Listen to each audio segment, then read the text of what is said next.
toda a gente bem-vindo ao É Apenas Fumaça, um programa Fumaça onde se fala sobre a sociedade com quem quer falar sobre ela. Eu sou a Margarida David Cardoso. Hoje estamos ao vivo no segundo dia do Festival Paredes de Coura para falar sobre os planos de prospecção e exploração de lítio nas regiões do Alto Minho, Trás-os-Montes e Beira Baixa. Temos neste debate Maria Carmo Mendes, que é professora universitária e ativista pela preservação da Serra da Argemela, mentora da petição contra a exploração mineira nesta serra, que foi entregue no Parlamento em 2017, e atualmente responsável pela equipa de trabalho no âmbito do tema do lítio e a mineração a céu aberto na Associação Guardiões da Serra da Estrela.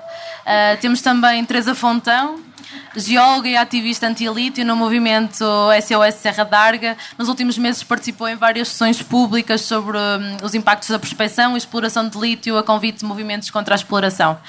Temos o engenheiro de Minas Mário Guedes, ex-técnico especialista no gabinete do anterior secretário de Estado da Energia. Foi um dos nomes indicados por Jorge Seguro Santos para o Conselho de Administração da Empresa Estatal de Desenvolvimento Mineiro, onde iniciou funções em junho de 2016 e integrou o grupo de trabalho Lítio. Em abril de 2017 assumiu a Direção-Geral de Energia e Geologia e, tendo sido afastado desse cargo pelo atual Secretário de Estado da Energia, João Galamba. Temos ainda o professor Carlos Leal Gomes, é geólogo, professor associado no Departamento de Ciências da Terra na Universidade do Minho, estuda há mais de 3 décadas as jazidas de lítio em Portugal, tendo publicado várias dezenas de artigos em revistas científicas. Bem-vindos. Obrigada. Em linha reta do local onde nos encontramos, a 17 km a sudeste do local onde nos encontramos, fica a Serra d'Arga. Em caminho, uma das 9 regiões que o Grupo de Trabalho Lítio, constituído em 2016 pelo Governo, identificou como local de interesse para a ocorrência de mineralizações de lítio. Uma parte da população e autarcas da região, entre os quais o Presidente da Câmara de Caminha, tenta travar a exploração com o alargamento da área, da classificação da área protegida da Serra. Na outra direção, para o sudeste, a 72 km daqui, encontra-se a mina das Covas do Barroso, onde a multinacional Savannah Resources tem uma exploração de lítio concessionada em 2006, que pretende ampliar em resposta à demanda provocada pelo mercado dos veículos elétricos. E a pouco mais de 130 km a oeste deste local fica a mina do Romano, em Cepeda, Montalegre, onde a empresa Lusor Recursos tem os direitos de concessão de 825 hectares para a exploração de lítio durante os próximos 20 anos. Teresa, há uma corrida ao lítio e porquê que o lítio é tão importante? Há, de facto, uma corrida ao lítio. A importância dele hoje em dia, mais do que em qualquer outra época passada, é por causa daquilo que nos dizem que vai ser a transição energética que precisamos de fazer a nível da Europa. Portanto, mudar para meios de energia que sejam mais saudáveis, menos poluentes para o ambiente. E nesse aspecto... É este? Sorry. Nesse aspecto, as baterias de lítio têm sido apresentadas como uma alternativa aos combustíveis fósseis e, portanto, com melhor possibilidade de manter o nosso ambiente mais limpo, mais saudável. Essa corrida ao lítio que nós estamos a atravessar agora é causada por isso, mas não é necessariamente relacionada com o que está na origem, porque a transição energética, se nós estamos a falar numa tradução daquilo que começou na Alemanha, a ideia deles era desfazerem-se das centrais nucleares e das centrais de carvão e tentarem procurar métodos mais inovadores de lidar com as nossas necessidades de energia de maneira a termos uma vida mais saudável. Portanto, eles focaram-se nesse aspecto. É só mesmo aqui em Portugal que se fala especificamente nas baterias de lítio. E isso é muito limitante, porque qualquer pessoa sabe que se nós nos vamos dedicar simplesmente a uma opção entre várias, Portugal vai ficar totalmente à mercê das flutuações do mercado e não tem um âmbito de segurança no caso dos preços começarem a flutuar. O que é bem possível, considerando o cartel que já está formado com a China no topo. O secretário de Estado de Energia, João Galamba, tem frisado que o lítio é um mineral que tem um papel central em toda a agenda de transição energética e descarbonização da economia. Mário, eu perguntava-lhe se o lítio é a solução para termos uma energia limpa. Olá, muito boa tarde. Antes de mais, gostava de agradecer aqui o convite. Antes de responder à questão, eu gostava de voltar um bocadinho atrás à questão que é a transição energética. Nós vivemos um momento único do ponto de vista energético no nosso planeta. Nós vivemos um fenómeno, esta transição energética, que também é ao mesmo tempo um fenómeno de eletrificação da sociedade, que se debate com um pequeno problema, é que nós não temos capacidade de armazenar energia. A energia elétrica, de uma forma geral, não consegue ser armazenada. A única forma que existe, que é conhecida, é através das baterias, que atualmente são muito pouco eficientes. Existem outras formas de armazenar, também elas relativamente limitadas, designadamente através das barragens. Quando se bombeia as barragens para uma cota superior, estamos a armazenar energia potencial. E o fenómeno que nós estamos aqui a ver, em que estamos a passar claramente uma economia claramente baseada nos combustíveis fósseis, debate-se com um simples problema. É que nós temos necessidade de ter energia elétrica. Nós temos muitas fontes capazes de produzir energia elétrica. Agora não somos capazes de armazenar. O que é que isto significa? Qual é o grande obstáculo que nós temos? Qualquer um de nós, quando chegamos em casa e acendemos a luz de casa, nós temos que ter, e precisamente à distância da velocidade da luz, uma entidade que esteja a produzir energia elétrica, uma vez que ela não pode ser armazenada. Atualmente, novamente, as baterias ainda são muito limitadas e são poucos os casos no mundo onde existe isto. Ou seja, este é o grande desafio. A capacidade que nós vamos ter para armazenar a energia, e uma das respostas será certamente as baterias. Eu não sei quando é que será isso, mas isso certamente irá acontecer. Será daqui a 5, 10, 15, 20 anos, mas certamente vai acontecer. Se essa tecnologia vai ser baseada nas baterias de íons de lítio, essa é outra dúvida que nós também temos. Existem muitas tecnologias que podem permitir isso. Basta pensar que atualmente as baterias que nós mais usamos ainda, que armazenam mais energia no mundo, são as baterias de chumbo, que estão nos nossos automóveis. O lítio surge como uma coisa que é uma novidade desta nova tecnologia que usa íons de lítio. Existem várias tecnologias, uma delas é precisamente esta. O lítio, nestas baterias, não é o mineral primordial, não é o mais utilizado. Designadamente, será sempre mais utilizado, será sempre o níquel. Qual é a novidade? Qual é aqui a questão? O lítio, eu vou só corrigir uma coisa e vou deixar de falar de lítio e vou falar de carbonato de lítio, que é o que interessa aqui falarmos do ponto de vista técnico. O lítio é bastante abundante, o carbonato de lítio é que já não é. O carbonato de lítio ou o hidróxido de lítio é que é de menos abundante. Atualmente só existem uma grande fonte, ou algumas grandes fontes desta substância que é usada, do carbonato de lítio, que estão sobretudo localizadas no Chile e na Argentina. Esta limitação da disponibilidade de carbonato de lítio é uma das situações que vai delimitar todo este futuro e o que irá acontecer. Atualmente, sem querer adivinhar ou prever o futuro, eu acredito que provavelmente, independentemente de poder não ser a tecnologia dominante, será certamente uma tecnologia que será muito importante, que vai reverter a necessidade de utilização do carbonato de lítio. Principalmente por ser associado ao transporte elétrico, é associado a uma imagem de energia limpa. Nós podemos dizer que o lítio é uma energia limpa? Eu não gosto da expressão energia limpa, porque isso é algo que não existe. Eu gosto mais de falar, toda a nossa atividade tem sempre impactos ambientais. E, naturalmente, quando usamos o nosso carro, a gasolina ou a gasóleo, tem um impacto. Também se usarmos um carro que funciona a bateria elétrica, a energia elétrica, através de uma bateria, também tem impacto. Agora, à partida, o que nós podemos dizer é que um carro que usa energia elétrica, que é produzida não por fontes fósseis, mas sobretudo por fontes de energia renovável, designadamente o sol, o vento ou a água, terá naturalmente muito menor impacto. Há neste momento apenas um projeto de prospecção e pesquisa de lítio em vigor. Trata-se de um contrato assinado em setembro de 2012 para a prospecção e pesquisa de quartzo, feldspato e lítio, numa área de quase 1 km² em Canedo, Covas, em Ribeira de Pena, no distrito de Vila Real, concessionada à empresa Aldeia Irmão. Para além deste, existem ainda outras prospecções em minas onde já se fez exploração de lítio, que querem expandir, por exemplo, a sua atividade. Carlos, pode explicar qual é a diferença entre a exploração e a prospecção e que impactos tem uma prospecção de lítio? A prospecção, em princípio, não deveria ter qualquer impacto.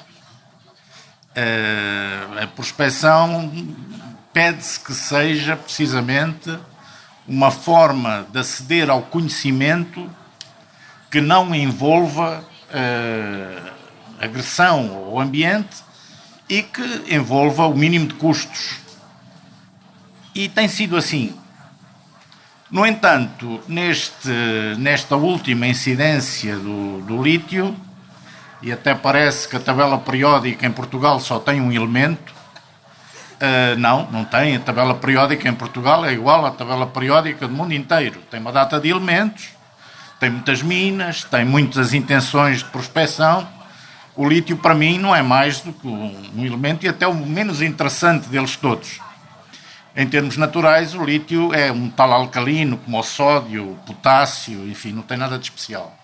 Mas no caso do lítio, o que tem havido é eu vou mesmo dizer a palavra, uma histeria mediática que não se entende muito bem, e essa histeria está a deixar de ser só mediática, porque a prospecção, que normalmente é uma atividade limpa, no caso do lítio, a prospecção tem sido suja. E penso que é a primeira vez que isso acontece em Portugal. De tal forma, porque é errada, porque a prospecção assim é errada, que tem havido enxames de sondagens. O meu antigo professor de prospecção, o engenheiro Rocha Gomes, que andou muito aqui pela Serra d'Arga, chamava-lhes paliteiros de sondagens. Tem havido autênticos paliteiros de sondagens em cima de jazigos que já se conhecem. Ora, a prospecção não é feita para isso. É para conhecer, para saber e pôr em evidência jazigos que não se conhecem. Mas porquê que isso é feito? É feito porque, vamos lá ver, esta histeria mediática tem já duas consequências. Boas para as empresas que estão no processo, que são empresas cotadas em bolsa, e sempre que admitem a existência de mais uma jazida, de mais uma interseção numa sondagem, de mais uma aquisição numa propriedade mineira, essas empresas são valorizadas em bolsa e recebem financiamento para essa prospecção. Mas atenção, que o Estado aqui não fica incólume, porque da parte das universidades, e eu contra mim falo, isto também é muito interessante, porque significa que as fundações para a ciência e tecnologia, os organismos que financiam a ciência, estão muito mais propensos, porque lá não chega, enfim, o conhecimento que deve chegar, estão muito mais propensos a financiar projetos a fundo perdido, que não têm de dar resultados palpáveis, não é? E assim toda a gente fica contente. Ora, isto não há exemplo no passado, e este é o meu medo, em que isto tenha sido assim. Isto não foi assim para o ouro, isto não foi assim para o tungstênio, não foi assim para o estanho, não foi assim para o cobre, chumbo e zinco, que são as matérias-primas minerais, que são os metais que têm minerais que são interessantes no nosso país. Nem sequer para os materiais cerâmicos, por exemplo. Os materiais cerâmicos exploram-se nas mesmas jazidas onde em Portugal se tira o lítio. Pois para abrir uma jazida de um material cerâmico aqui na Serra d'Arga era preciso passar uma via sacra monumental para abrir um buraquinho que tinha 5 metros de espessura por 50 metros de extensão. Era preciso passar uma via sacra que acabava, a maior parte das vezes, em crucificação. Não havia mina. E agora, de repente, para o lítio, parece que há uma via, não é uma via sacra, é uma autoestrada à frente para se fazer o que interessar. Eu devo dizer que, como pessoa que não está à espera de proventos desta atividade, portanto, não estou à espera de proventos desta atividade, estranho isso. Quer dizer, estranho essa... As pessoas hoje são muito contra a discriminação. Estranho essa discriminação positiva a respeito do lítio. Não é? Não me chega aquela máxima de que vamos precisar muito de lítio, portanto, vamos todos investir no lítio. Isso não me chega, porque, enfim, existem muitos países muito avançados por esse mundo fora, e muitos deles já estão a procurar alternativas. Já se fala em outros metais alcalinos para funcionarem em termos iónicos nas baterias. Enfim, eu tenho alguma...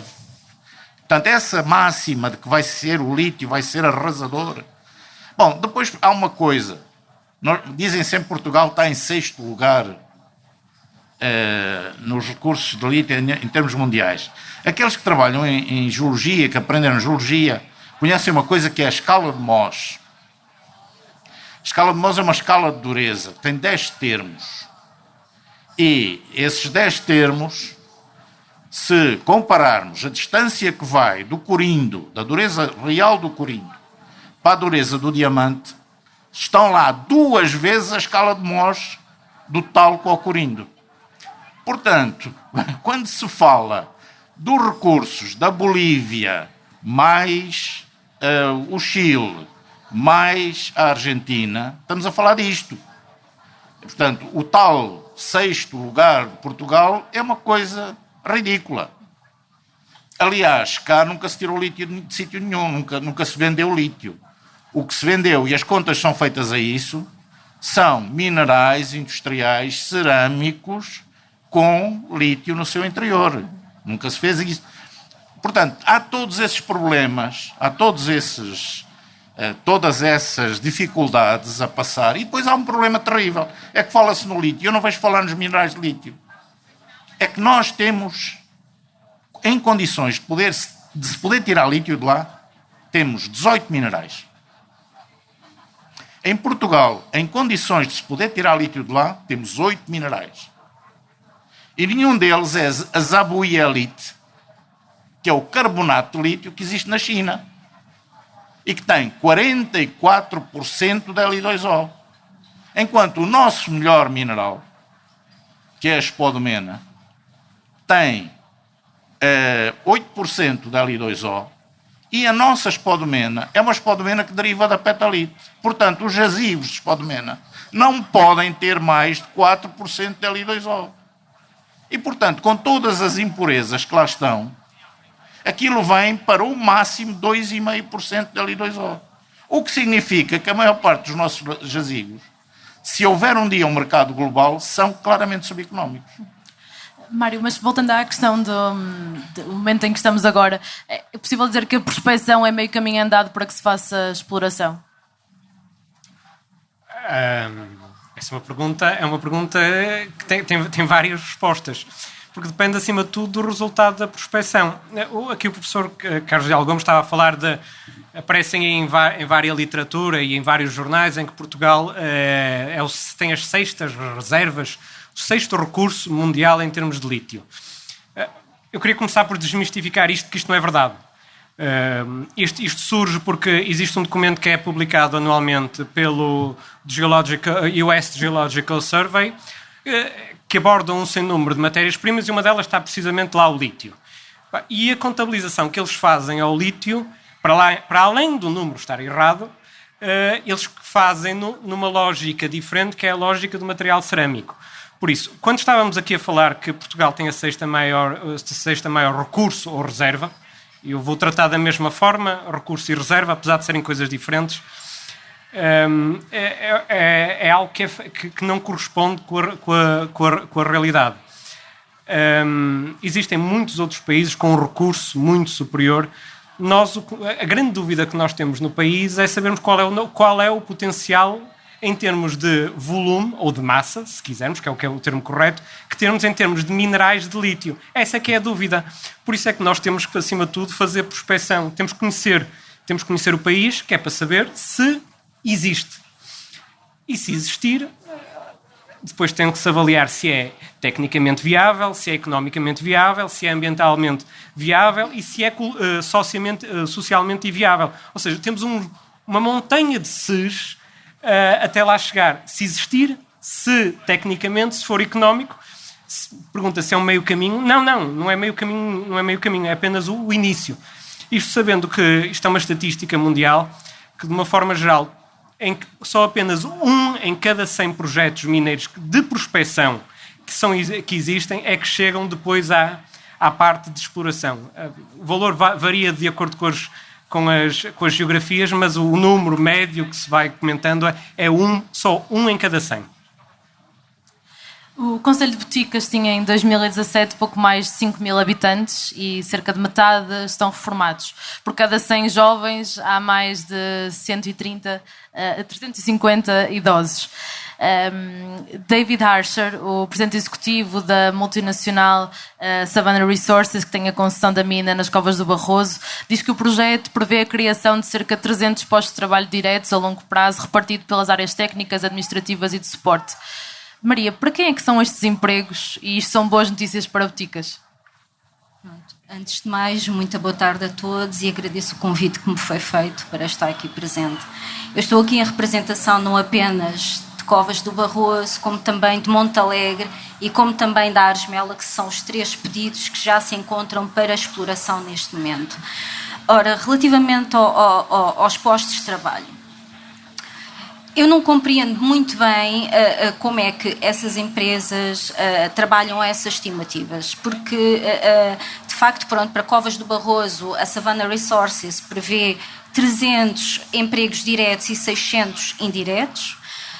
No caso da Serra da Aresmela, a empresa prevê cerca entre 75 a 100 empregos diretos, mas todos eles, isso é uma questão que deve ficar bem clara, todos eles em regime de subcontratação, porque as empresas em si já têm o seu corpo fixo, geólogos, engenheiros de minas. Temos que ter em conta que todos esses empregos são precários, ou seja, o tempo de uma mina é limitado. E eu, muito sinceramente, conhecendo as 3 realidades, conhecendo a realidade de Montalegre, conhecendo a realidade de Covas do Barroso e conhecendo a realidade da Aresmela, Barco, que é a aldeia onde eu vivo, não sei muito bem onde é que eles vão buscar essas pessoas que eles dizem que vão, então, sobrepovoar as aldeias que estão, neste momento, no interior com algum grau de desertificação. A desconheço por completo. Com uma mina com um diâmetro de 800 metros, 300 de profundidade, vamos deixar de ter florestas, as pessoas vão deixar de ter baldios, pastos, campos onde fazem a sua agricultura de subsistência. Vamos ter impactos nos aquíferos. Morgado, uma das freguesias que será afetada, está a montante da Albufeira dos Pisões, a cerca de 1 km. Essa albufeira abastece de água a milhares de pessoas até Chaves. Só na fase de prospecção secaram 3 nascentes aqui. Vamos ter escombreiras à porta de casa, explosões, caminhões 24 horas por dia, 365 dias por ano. O Armando Pinto, porta-voz de Montalegre contou-me isto quando liguei para preparar este debate, sobre os receios que tem contra a exploração que ele usa aos recursos que quer fazer em Cepeda, em Montalegre. Teresa, um projeto mineiro é isto? Um projeto mineiro devia ser consideravelmente mais responsável do que isso, porque já a maneira como foi feita a prospecção até agora, e o professor Carlos referiu, foi feita de maneira extraordinariamente irresponsável e não de acordo com a informação que as pessoas tinham tido. E as pessoas sentiram-se traídas, sentiram-se enganadas e agora estão de pé atrás e é natural. Agora, em termos das mudanças que eles pretendem estabelecer com as fases da exploração, não só prospecção, mas exploração, é de facto assustador, porque a geometria que nós temos das rochas que são possíveis minerar nessa zona, a maior parte vem em filões, digamos, veios, que estão intercalados com xistos, psamitos da zona, e cada uma dessas áreas que pode ser minerada diretamente é pequena. É pequena, estamos a falar de filões com 10, 15 metros por 200 metros, uma coisa nesse género. E não se consegue fazer uma cratera do tamanho que eles anunciaram, que era com até 800 metros de diâmetro e até 350 metros de profundidade. Para se fazer uma cratera desse tamanho, vão-se apanhar os filões, sim, mas vai-se apanhar muito mais da rocha que está intercalada com eles. E essa rocha é essencialmente um xisto com imensos sulfuretos que, nas condições em que foram formados, são estáveis. Mas uma vez retirados para a superfície e deixados ao lado da zona onde estão a ser minados, eles, com a ação dos agentes atmosféricos, vão oxidar e vão dar aso a águas altamente acídicas que poluem tudo quanto lhes fica à frente e a libertação dos minerais. Portanto, isso é um problema enorme, para além do facto de que a maior parte das pessoas nessa zona não tem água da rede, vivem de furos que ficam a 60, 70 metros de profundidade. Se vão escavar 350 metros para tirarem o lítio, vão destruir completamente o sistema hídrico e os lençóis freáticos da zona. Quer dizer que a população vai ficar sem água. E a água que restar vai ficar poluída.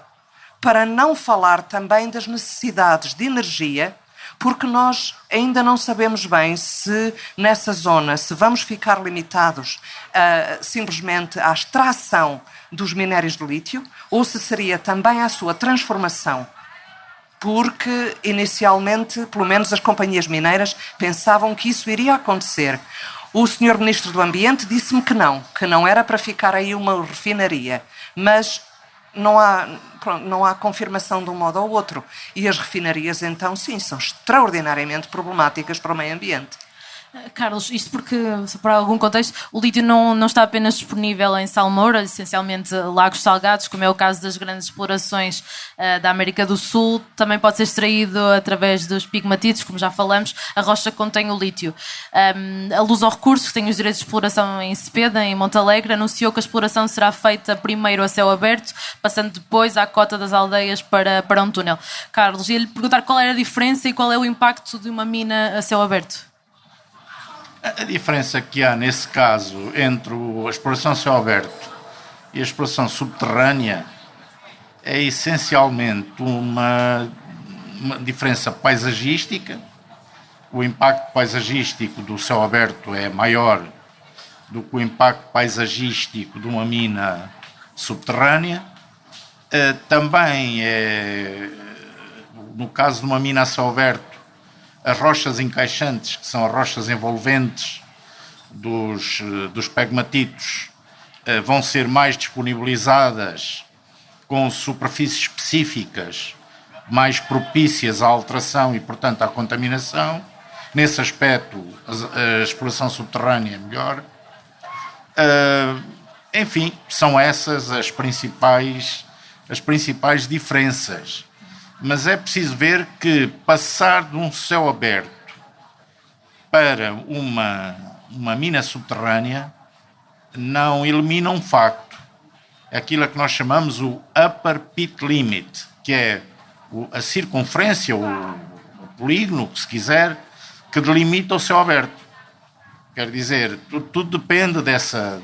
Porque eu posso ter uma passagem de mina subterrânea, de mina a céu aberto para mina subterrânea, e ter um upper pit limit enorme.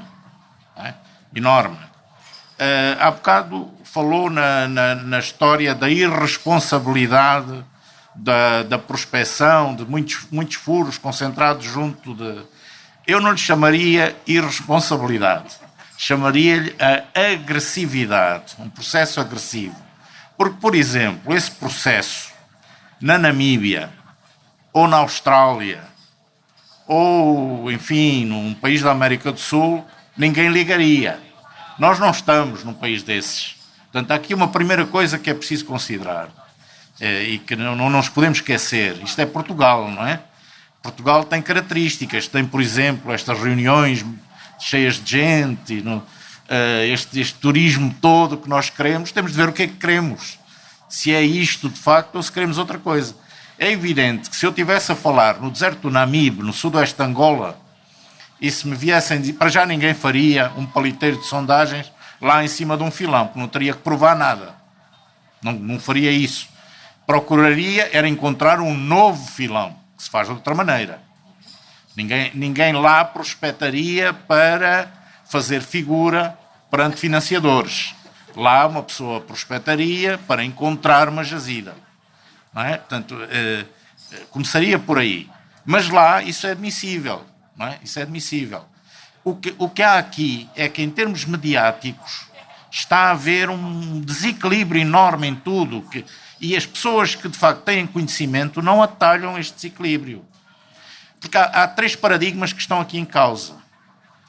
O primeiro paradigma é uma pequena mina centrada num pegmatito que explora produtos cerâmicos e minerais de lítio, que de vez em quando vende concentrados de lítio ou para exportação ou para uma empresa que faça a sua beneficiação. Uma pequena mina. Isso, em muitas situações, é aceitável. É como uma pedreira. Portanto, nós temos o país cheio de pedreiras. O outro paradigma é uma mina do tipo daquela que está prevista para a savana. Um estrondo enorme ali na serra, quer dizer, aquela coisa toda, não é? Bom, depois o que é que fazem aquele material? O Ministro do Ambiente diz que, enfim, que quer privilegiar quem propicie toda a fileira, desde a ocorrência natural até à produção do metal ou do suporte que comporta esse metal, porque o lítio não aparece em lingotes. Portanto, cá em Portugal, não é? Ele quer privilegiar isso. Bem, essa empresa, eu não acredito que ela consiga montar uma metalurgia. O mais que ela pode fazer é uma mineralogia, que é a beneficiação do minério. Este é o segundo paradigma. Uma grande coisa, uma grande abertura até uma mineralogia. Terceiro paradigma é aquilo que vai agora no concurso, que é, eventualmente, o governo privilegiar uma entidade, pública ou privada, neste caso privada, que dá garantias de que apanha todas as jazidas e mais alguma e que leva isso até ao fim, até à metalurgia. Ora, isso é aquilo que era a chamada Empresa Nacional de Urânios, que havia em Portugal. O Carlos defende uma empresa nacional de lítio? Eu não defendo nada, quer dizer, agora, não queria que as pessoas se confundissem, não é? Porque quando, de facto, é preciso que as pessoas saibam do que estão a falar. Quando, de facto, eu estou a dizer, bom, você vai apanhar o lítio todo que resta em Portugal, porque você me garante que vai fazer a metalurgia, passando pela mineralogia, tudo cá, eu estou a fazer isso. Estou a dar um monopólio. Estou a dizer a uma empresa, não é? Você tem aqui tudo. E eu aí começo a pensar noutra coisa, embora não seja político. É que uma mina é sempre uma parceria pública ou privada. Sempre. Porque o jazigo, o depósito mineral, é do Estado. E a concessão da exploração é de um privado. Portanto, é sempre uma parceria. E o Estado tem de estar sempre em cima. E no passado estava. Tinha o Serviço de Cimento Mineiro, tinha as circunscrições mineiras, tinha isso tudo. O nosso Estado vai estar sempre em cima. Temos aqui o engenheiro Mário Guedes que nos pode responder a isso. Quer responder? Ok, está bem. Antes de responder à questão, acho que havia aqui uma coisa que era importante comentar, que é o facto que, por que razão é estratégico, pode ser estratégico esta aposta nacional na produção de minerais de lítio. Nós, na indústria automóvel europeia e mundial, vamos ter uma tremenda reconversão do atual modelo. E vão surgir, e vão ter que surgir, naturalmente, muitas unidades para a produção de baterias. Novamente, quer sejam elas de lítio, que envolvam lítio, ou outro tipo de tecnologia, ou outro tipo de matéria-prima. Mas elas vão ocorrer. E esta aqui é a questão fundamental para que não ocorra novamente a Portugal aquilo que ocorreu na década de 90. É que Portugal ficou ao lado de todo o grande investimento que a indústria automóvel fez, foi dirigida para os países de leste e não foi feito em Portugal, com exceção da Auto Europa e outros pequenos casos que surgem por aí. A grande capacidade, e nós, Portugal, temos que ter a capacidade para atrair esse tipo de indústrias produtivas de valor acrescentado. Qual é os grandes fatores competitivos de Portugal? Para além da mão de obra, para além do clima extraordinário, que é muito mais agradável de qualquer um destes países da Europa de Leste ou da Alemanha, podemos ter um fator de competitividade que é, acima de tudo, é o facto de termos uma das matérias-primas disponível. Não é a principal, provavelmente não é a limitadora, mas é uma das que é mais importantes. Porque elas o resto das matérias-primas surgem em qualquer lado do mundo. Basta ir a principalmente as metálicas, ir a uma bolsa, a bolsa de valores de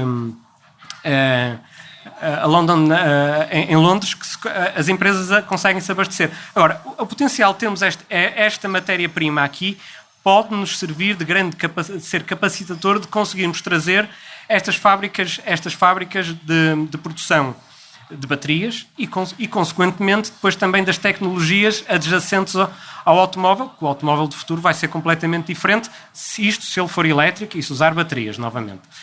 Gostava de acrescentar aqui uma coisa, que é para percebermos como é que funciona a cadeia de valor dos minerais de lítio. Nós, em Portugal, basicamente, temos 4 minerais. Vamos dizer, são 4 minerais está aqui o professor Leal Gomes, que sabe disto muito mais do que eu, mas basicamente somos 4. Temos a petalite, a spodumena, a lepidolite e a ambligonite.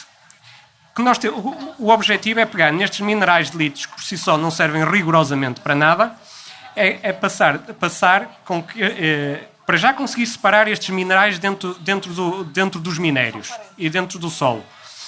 E depois depois de os separar e concentrar, temos capacidade de produzir, a partir deles, carbonato de lítio e hidróxido de lítio. Este é que é o verdadeiro processo-chave, que é um processo tecnicamente muito complexo e, acima de tudo, economicamente de rentabilidade atualmente muito duvidosa, porque o carbonato de lítio surge nos salares nos salares do Chile e da Argentina. Ou seja, esta é a questão fundamental. E a partir daqui é que temos a capacidade de termos este carbonato de lítio, que, juntando com as outras matérias-primas que são necessárias, níquel designadamente, e o cobre, que é fundamental, que sejam possíveis produzir baterias. E daí a cadeia de valor todo. Esta é que é a verdadeira importância do lítio como fator estratégico. Esta é a questão fundamental. Maria, há bocado o Carlos dizia que... Mas eu não respondi, mas eu respondo já. Okay. Dizia que temos que decidir que tipo de desenvolvimento é que queremos. Este é o tipo de desenvolvimento que queres para a tua região? Claro que não. Que é assim, eu estava a ouvir o doutor Mário Guedes a falar. De facto, existe uma percentagem ínfima de lítio se nós compararmos com outros países, Bolívia, Chile, Argentina. Uma das coisas que as pessoas têm que perceber nesta questão do lítio é que não é só lítio. É que fala-se no lítio, porque foi feita uma verdadeira campanha de propaganda com o nosso governo, e isso que fique bem ciente aqui, com o nosso governo a ser o primeiro promotor que foi para a União Europeia propagandear esta questão do lítio com o conluio, e estou a dizer a verdade, de alguns investigadores portugueses que veem nesta coisa do lítio uma grande aposta de financiamento das universidades, dos seus centros de investigação, e o próprio governo foi para a União Europeia para conseguir fundos, para chamar investidores, dizendo que nós tínhamos lítio cá. Nós não temos só lítio. No caso que eu conheço melhor, que é o da Serra da Asmela, são 15 minerais que vão ser explorados. 15. A viabilidade económica do lítio em Portugal é zero. Zero. Só é economicamente viável se à extração de lítio e, atenção, a céu aberto, que são verdadeiras crateras, forem associada à exploração de outros minerais. Aí é viável. Não esqueçamos de uma coisa, o estanho. O estanho é essencial para os motores dos novos carros elétricos que nos querem impingir. Existe em Portugal e a maior percentagem, e aqui haverá alguém que saberá melhor que eu, a maior percentagem eventualmente de lítio. Mas nós temos outra coisa muito importante, sem a qual as minas não existem. Água. Uma mina não existe sem água. E os 3 pedidos que estão para exploração, a Montalegre, Covas do Barroso e Argemela, no caso da Argemela, eu tenho o rio Zezer a 250 metros do limite da concessão. A empresa diz que a água vai do rio. E eu já tenho um legado mineiro, que vocês já devem ter visto na televisão, o Cabeço do Peão, Minas da Panasqueira, a cerca de 10 km a jusante da aldeia onde vivo. A derramar, ainda hoje, após décadas de elaboração, a derramar substâncias tóxicas para o rio Zezer. Esse é que é o grande problema. Nós temos água. Eu, quando me questionam, o lítio é importante? Sim, é muito importante. Para a tal descarbonização que defendem. Mas eu não bebo lítio, eu bebo água. E todas as pessoas que estão aqui bebem água. Embora veja aí cerveja, mas bebem água. Essa é que é a questão. Água. Uma última pergunta. E é esse o meu grande apelo. Nós não bebemos lítio. Isto foi todo um trabalho de propaganda muito, muito bem engendrado de há uns anos para cá, que nos querem impingir e que dizem que vai melhorar significativamente a economia do país. Não a minha, não a das pessoas que vivem nem no Barco, nem em Covas do Barroso, nem em Morgado, nem em Carvalhais, nem em lado nenhum. Alguém vai beneficiar com isto, nós não. Uma última pergunta antes de abrirmos perguntas para o público. Em 2015, a palavra lítio não aparece em nenhum dos programas eleitorais dos 5 partidos com assento parlamentar. No entanto, meses depois da formação do governo de António Costa, um despacho da Secretaria de Estado da Energia criou o Grupo de Trabalho Lítio. O relatório do Grupo de Trabalho foi publicado em março de 2017 e em janeiro de 2018 o Conselho de Ministros aprovou a Estratégia Nacional para o Lítio. Em abril deste ano, o Ministro da Economia, Pedro Vieira da Silva, anunciou que serão lançados, antes das eleições legislativas, 8 novos concursos para a exploração de lítio em Portugal. Em 2015, porquê que não se disse às populações do interior que iam ter minas à porta de casa, nas suas aldeias e nos seus terrenos? Isto é para mim, não é? Sim. Não, para já corrigir aqui, dar um enquadramento. Novamente, como eu estava a dizer, nós não sabemos qual é o potencial de minerais de lítio que nós temos em Portugal. Vou só pensar aqui vou só olhar para alguns modelos económicos que existem em alguns projetos relativamente semelhantes àqueles que podem vir a existir em Portugal. Basicamente, eles apontam que para uma mina ser viável, para além da cotação do carbonato de lítio ou do hidróxido de lítio, que é o fator fundamental pelo qual advém a receita, necessitarão de ter um recurso que andará sempre na casa dos 110, 150 milhões de toneladas de minério de lítio. Uma das conclusões que o relatório do Grupo de Lítio fez é que nós em Portugal o valor que nós temos é muito inferior, andará na casa dos 30 milhões de toneladas e em sítios separados. Aqui estamos aqui a falar, teria de haver um jazigo com 150 milhões de toneladas. Ou seja, nós temos 30 milhões identificados e estão separados e espalhados ao longo da geografia portuguesa. E o principal objetivo do grupo de trabalho era precisamente fazer um estado da arte do setor em Portugal, e isso foi identificado.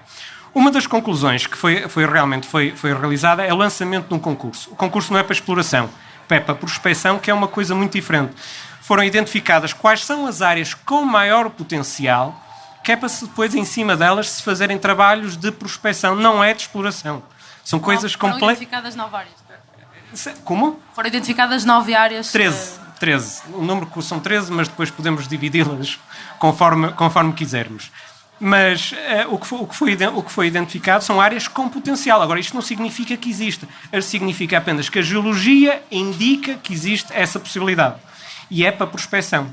E é precisamente esse o objetivo, que é aumentarmos o conhecimento, que é para depois percebermos o país. Tem que depois definir qual é a estratégia, ou seja, o passo que tem que dar a seguir relativamente a esta cadeia toda. Novamente, o nosso grande ativo não é produzir minerais concentrados de spodumene ou de ambligonite. Isso não nos traz qualquer... a economia portuguesa não traz, quer dizer, traz valor acrescentado, mas não é o valor acrescentado que nós queremos. E aí deixe-me só chamar a atenção aqui de algumas coisas em relação ao setor mineiro. O setor mineiro é dos setores mais competitivos, com maior índice de responsabilidade social e ambiental no mundo. Nós em Portugal olhamos aqui, por exemplo, o exemplo que estávamos a falar do Cabeço do Peão. Aquilo são minas que encerraram há 50 anos e 60 anos atrás. Atualmente, as minas têm outra característica. No dia em que se é atribuída uma licença de exploração, que existe um projeto em que está tudo já definido, há uma coisa que também tem que estar lá definido. A mina vai acabar, porque elas não são eternas. Há minas no mundo que duram há 100 anos, mas todas elas acabam. E isso temos a certeza absoluta disso. É aquela, no dia em que ela inicia a sua produção, ela acaba. E há muitos exemplos no mundo em que elas têm vindo a encerrar. Os paradigmas atuais de exigência da população, do ponto de vista ambiental e social, não tem nada a ver com o que era há 50 anos. Sei lá, se formos lá embaixo à mina de São Domingos, uma situação daquelas, a mina de São Domingos encerrou em 1960, acho eu. A forma como aquela mina fechou atualmente era absolutamente inadmissível. E todas as minas que abrirem, e as que estão em funcionamento atualmente em Portugal, e vamos só falar das 3 grandes, são todas elas sabem ou têm previsto uma data de fecho, de encerramento. E toda a gente sabe, e está definido o plano, como é que vai ficar do ponto de vista ambiental, do ponto de vista social, que é das questões mais importantes, porque estas minas empregam muitas pessoas e não podem fechar, as minas não podem fechar e deixar 1000 pessoas no desemprego naquela região. Tudo isto está previsto e isto é previsto e tem que ser respeitado. E isto vem a resposta à pergunta do professor Leal Gomes. O Estado tem que fazer o seu papel, porque se o Estado não faz o seu papel, andamos todos enganados aqui. Portugal é um país de direito, e o Estado tem que fazer o seu papel, que é fazer cumprir a legislação. E ela existe. Podia ser melhorada, naturalmente, mas ela existe. E é esse o papel do Estado. Maria, queria responder, depois passamos para as perguntas do público. Sim, eu só queria retificar 2 situações aqui ao Dr. Mário Guedes, que é o seguinte. Relativamente ao relatório do lítio, foi um documento que eu li de uma ponta à outra e que enviei comentários para a Direção-Geral da Energia e Geologia e dos quais ainda hoje estou à espera de resposta. O Dr. Mário Guedes disse que estavam sinalizadas 9 áreas com potencial para exploração. Não, para prospecção. Para prospecção. Melhor, então... Para se conhecerem. Isso mesmo. O pedido para a Argemela, que consta no relatório do lítio, surgiu 2 meses antes da publicação do relatório do lítio. Portanto, retiramos já esse pressuposto de serem todos para prospecção, porque não. O da Argemela foi 2 meses antes, em janeiro de 2017. Mas deixe-me responder, porque essa pergunta é muito simples. A empresa à data tinha feito esse pedido, mas só que... da análise que fez e que a Direção-Geral também fez, isto depois mais tarde, porque eu depois mais tarde assumi o cargo de Diretor-Geral, da análise que se fez é que o projeto que eles previnham tinha muitas questões que não estavam respondidas e a empresa retirou o pedido de exploração e passou novamente para um pedido de exploração experimental. Deixe-me só explicar o que é a exploração experimental. Exploração experimental não é exploração. Do ponto de vista legal, do enquadramento legal, é um contrato de prospecção onde a empresa tem a possibilidade de extrair minérios em quantidades muito reduzidas para questões para situações de estudo e de investigação e mais, não pode comercializar o minério. Ou seja, na prática o que nós tivemos na Argemela houve essa transferência em que a empresa se apercebeu que o conhecimento que tinha não era suficiente e alterou o pedido que tinha para continuar a prospecção. Neste caso, o formato legal encontrado foi de um pedido de exploração experimental. Mas sabe porquê que isso aconteceu? Porque na proposta de definição de âmbito vinham elencadas uma série de problemas que nós, na altura, emitimos um parecer de 13 páginas em que elencámos todos esses problemas e então a empresa repensou. E a empresa teve uma reunião com a Direção-Geral de Energia e Geologia, onde deu a volta à situação e então transformou o pedido inicial de 400 hectares para 7,8 hectares. Foi isso que se passou. Agora, relativamente só um apontamento. O Cabeço do Peão não é uma mina. O Cabeço do Peão era uma lavaria, era parte da lavaria das minas da Panasqueira. A mina da Panasqueira ainda continua em elaboração hoje.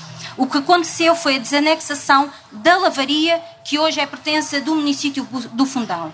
O que o município do Fundão pretendia fazer era um empreendimento turístico, só que o passivo ambiental que ali está é de tal forma inimaginável que não existem milhões possíveis para resolver aquele problema que ali temos. Portanto, o Cabeço do Peão não é uma mina. Deixe-me responder a isso.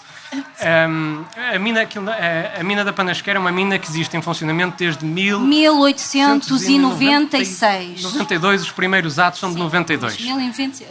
Os primeiros atos, mas serve de 96. Efetivamente, 86. Mas a mina tem vindo alterada ao longo do tempo. Quando se deu esse ato de desanexação, ou seja, na prática, o que estamos aqui a falar, estamos a falar de várias minas da Panasqueira, todas elas com o mesmo nome.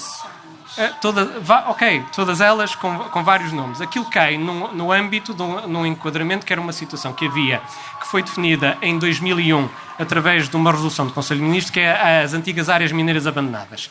E, estranhamente, ou não sei por que motivo, em 2001 esta área não foi considerada uma área mineira abandonada.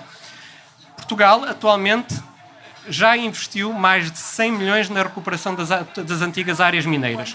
Nós vamos ser o primeiro país da Europa que vai conseguir eliminar todos os passivos mineiros criados desde a Revolução Industrial. Eles estão a avançar. Atualmente faltam terminar a mina de São Domingos, que é a maior, faltam algumas, designadamente as antigas minas de urânio, que também estão a avançar, e fica esta situação da mina do Cabeço de Peão. A EDM, na altura, em 2008, tem um projeto para a reabilitação técnica para a reabilitação da Cabeça de Peão. A questão é que não está integrado dentro deste âmbito das antigas áreas mineiras abandonadas. A reabilitação e a reabilitação da vida das 29 pessoas que ainda lá vivem. Naturalmente, mas a reabilitação ambiental faz parte exatamente disso. Nós vamos continuar depois desta peças conversa de museu, como têm feito com as reabilitações mineiras. As reabilitações mineiras neste país são tudo menos peças de museu. Nós temos exemplos extraordinários em que quando se reabilita uma antiga, quando se devolve à sociedade uma antiga área mineira, ela tem que se pensar no seu uso. E existe um livro muito interessante que é 100 coisas que se pode fazer com buraco na terra. E temos exemplos espalhados pelo mundo inteiro, mas vamos pegar em Portugal. Nós temos exemplos de coisas que se fizeram. Temos um sem número delas que foram reabilitadas ambientalmente. Atualmente estão inseridas já em zonas da rede Natura. Temos outras. A Pedreira em Braga atualmente tem lá um estádio. O Parque Eduardo VII em Lisboa, até 1930, era uma pedreira enorme a céu aberto. Mário, vou ter que o interromper só para termos tempo para algumas perguntas do público. Não sei se alguém quer fazer alguma pergunta. Há um microfone a circular. Olá, meu nome é Rita, eu sou geóloga da Faculdade de Ciências. Aliás, somos todos aqui. Eu perdi-me um bocadinho no raciocínio no que estava a falar em relação a ser explorado mais do que um mineral em Ermelo. Não sei se podia clarificar, porque, a meu entender, quanto mais se tirar, melhor. Significa que estamos a aproveitar ao máximo a exploração. E queria saber a sua opinião. Queria só fazer um comentário, porque eu fico um bocadinho desgostosa quando ouço comentários como o que fez há bocado. Eu tenciono trabalhar em prospecção, um dia, e tudo o que nós vemos à nossa volta, com exceção das árvores e da relva, é feito de metais ou derivados do petróleo, etc. E, portanto, nós não podemos olhar só para o nosso umbigo e pensar que podemos voltar a viver em cabanas. E, portanto, as coisas têm que ser feitas de forma responsável, e é isso que devíamos estar a discutir aqui, e não estarmos a fazer comentários que possam sugerir a outras pessoas pensamentos quando não são informados. Ok? E era só isto que eu queria deixar aqui em nome da Faculdade de Ciências do Departamento de Geologia. Obrigada. Vamos só recolher mais uma ou duas perguntas e depois respondemos a tudo. Olá, eu sou o Carlos. Eu vou fazer uma declaração de interesses. Eu sou porta-voz do movimento SOS Serra d'Arga e, portanto, vou um bocado contra a pergunta anterior. Falou-se muito falaram sobre a questão de que qualquer atividade tem impacto ambiental, obviamente que tem. A questão é de sustentabilidade, como ouvi dizer. A pergunta é muito simples. Há alguma localidade, vila, aldeia, onde haja extração, seja de que tipo for, sustentável? Boa tarde a todos. O meu nome é Catarina. Eu sou de Covas de Barroso. E queria falar um bocadinho acerca daquilo que se passa lá, tentarei ser breve. Havia uma licença de exploração de feldspato e quartzo em 2006 e essa licença foi alterada em 2011 para a exploração de lítio para uma área enorme. É-nos dito que não é exploração, que é prospecção. Mas aquilo que aconteceu em 2017 foi que uma empresa britânica apareceu na aldeia e apresentou-nos um aviso do Diário da República dizendo-nos que iam fazer prospeções dentro da licença que já havia e que já havia um estudo de impacto ambiental e que tinha uma licença por 30 anos. As prospecções foram prosseguindo com a autorização dos donos dos terrenos, que entenderam que aquilo estava no âmbito da licença original e da área original, e quando se perceberam da extensão do projeto, da enormidade daquilo que estava para acontecer, eles começaram a fazer perguntas. E foi preciso aparecer um deputado que em nosso nome fez perguntas à Direção-Geral de Energia e Geologia para se estabelecer e se esclarecer aquilo que se estava a passar. Portanto, aquilo que a Direção-Geral de Energia e Geologia fez foi largar os lobos à nossa porta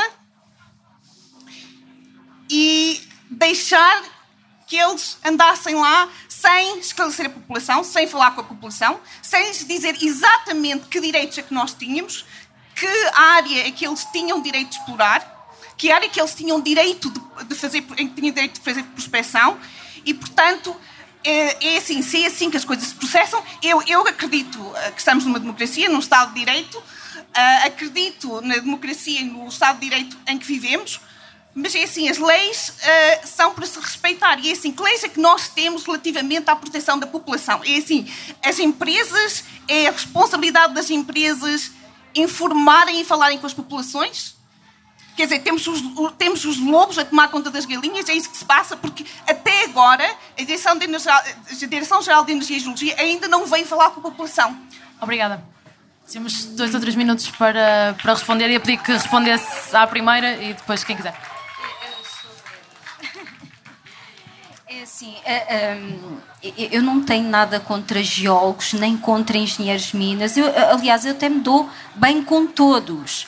O que me interessa é perceber de que forma é que todos estes processos respeitam a vida das pessoas e a vontade das pessoas. Nós estamos a falar de um bem que é do domínio público. Falo em Estado, mas é do domínio público. É meu, seu e toda a gente que aqui está, ok? Portanto, eu tenho uma palavra a dizer no que toca. Eu não quero uma mina de 45 hectares à minha porta. Eu tenho esse direito. Tenho esse direito. Ok? Portanto, é assim, eu não quero... Eu sei, eu já tenho falado com vários geólogos, eu sei que toda a gente precisa trabalhar, que toda a gente precisa ganhar o seu pão. Eu também preciso. Agora, não saltando sobre a vontade das pessoas. A Catarina disse muito bem, eu já estou neste processo há 2 anos e meio, estou cansada porque constantemente a Direção-Geral de Energia e Geologia, que é a entidade que deveria regular e fiscalizar e fazer cumprir a lei, não o faz. Vocês falam enquanto profissionais, eu falo enquanto habitante de um local no qual escolhi viver, no qual sempre vivi. Vocês não têm, podem alegar toda a gente, toda a nossa ação humana, desde que o homem é homem, desde que o homem pensa e começou a produzir utensílios, nós sempre fizemos impacto. E então, a partir da Revolução Industrial, isto é uma loucura. Agora, não nos podem impingir uma realidade com a qual nós não concordamos. Não, eu habito lá. É assim, mas é assim, à minha porta. Temos que ficar por aqui, estamos é assim, há nove áreas sinalizadas no relatório do lítio. Portugal é um país pequeno. É à minha porta, podia ser à tua. Maria, depois continuamos esta conversa fora. O professor Carlos quer fazer um último comentário. Podes ir viver para o barco, lá há muitas casas. Eu não me importo, eu agradecia que vocês todos fossem para lá já a trabalhar na exploração e habitassem. Eu escolhi viver lá. Mas só que a maior parte dos corpos das empresas, geólogos, engenheiros de minas, não vivem no locais das minas. Não vivem. Eles vão lá, trabalham durante a semana e depois vão embora para as suas casas. Maria, é o último comentário do professor Carlos. Este comentário é aqui para estes estudantes. Eu não queria que eles fossem embora com uma perspectiva negativa da atividade da geologia mineira e a geologia de prospecção, porque eu trabalho nisso já devia ter idade para ter juízo, mas há quase 38, 39 anos. De maneira que, aliás, eles ainda não tinham nascido quando eu comecei a trabalhar nisso. Mas vamos ao lítio e ao vosso caso. A economia, os elementos normalmente recebem uma alcunha. Uma designação. O ouro é um metal precioso. Depois há os metais básicos, cobre, chumbo, zinco, tungstênio, por aí fora. Depois há os metais críticos, ou elementos críticos, são aqueles que não se arranjam em qualquer sítio. Depois os elementos estratégicos, aqueles que quem tem esses elementos dispõe de supremacia militar até. Sabem o que é o lítio? É um metal político. Apareceu agora essa designação. O que se está a dizer do lítio em Portugal era o que diziam os russos no tempo da União Soviética da neflina. Para eles, a neflina era o minério de alumínio. E não havia mais volta a dar. E sabem porquê que era o minério de alumínio? Porque eles não tinham bauxite. De maneira que, quanto a vocês, não esperem trabalhar no lítio.